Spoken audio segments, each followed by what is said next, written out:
Assalamualaikum warahmatullahi wabarakatuh. Perkenalkan, nama saya Amanda Friska Novitasari dengan NIM 210410042 dari Fakultas Ekonomi Prodi Akuntansi Universitas Islam Darul Ulum Lamongan.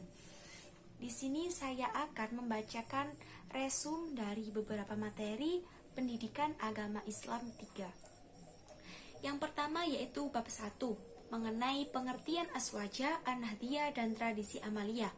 Ahlus sunnah wal jamaah dapat diartikan sebagai kaum atau golongan yang menganut serta mengamalkan ajaran Islam yang murni sesuai yang diajarkan dan diamalkan oleh Rasulullah dan para sahabatnya.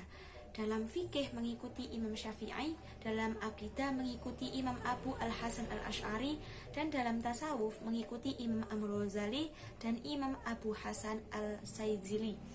Dasar keagamaan aswaja meliputi Al-Quran, hadis, ijma, dan qiyas.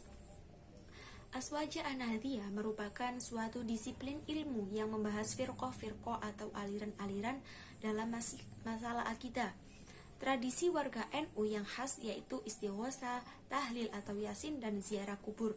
Kemudian bab kedua yaitu mengenai dasar amalia tarawih, sodaqoh, wiritan, dan tibaan.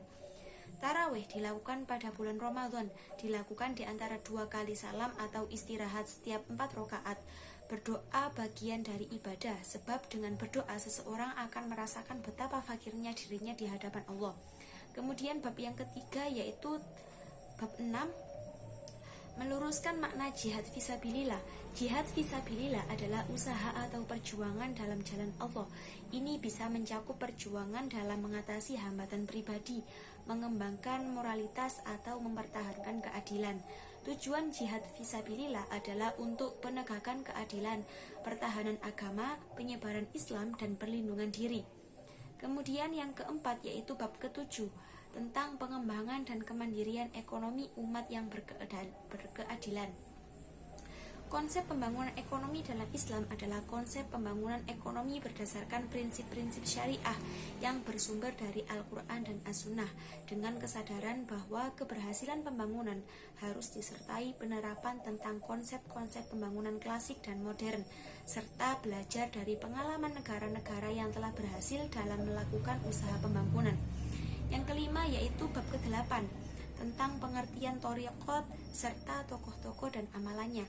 Thariqat adalah cara dan jalan yang ditempuh seseorang dalam usahanya mendekatkan diri kepada Allah. Yang keenam yaitu bab 13 tentang peran ulama dalam membela dan menjaga keutuhan NKRI.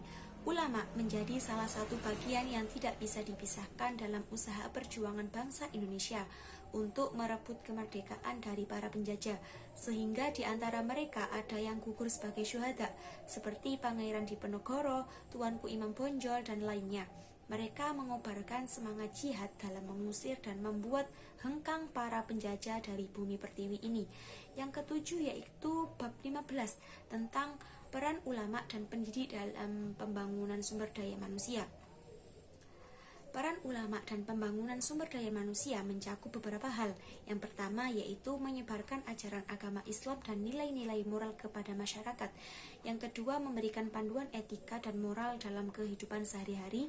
Yang ketiga menyediakan penafsiran dan panduan agama yang relevan dengan perkembangan zaman. Dan yang terakhir mengedukasi masyarakat tentang ajaran Islam dan mengaplikasikannya dalam kehidupan sehari-hari.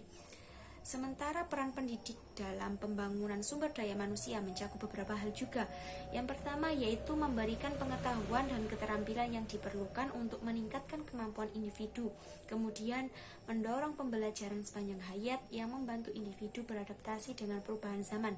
Yang ketiga mempromosikan pemahaman tentang hak asasi manusia, pluralisme, dan nilai-nilai sosial yang positif. Demikian resum dari saya akhiri. Wassalamualaikum warahmatullahi wabarakatuh.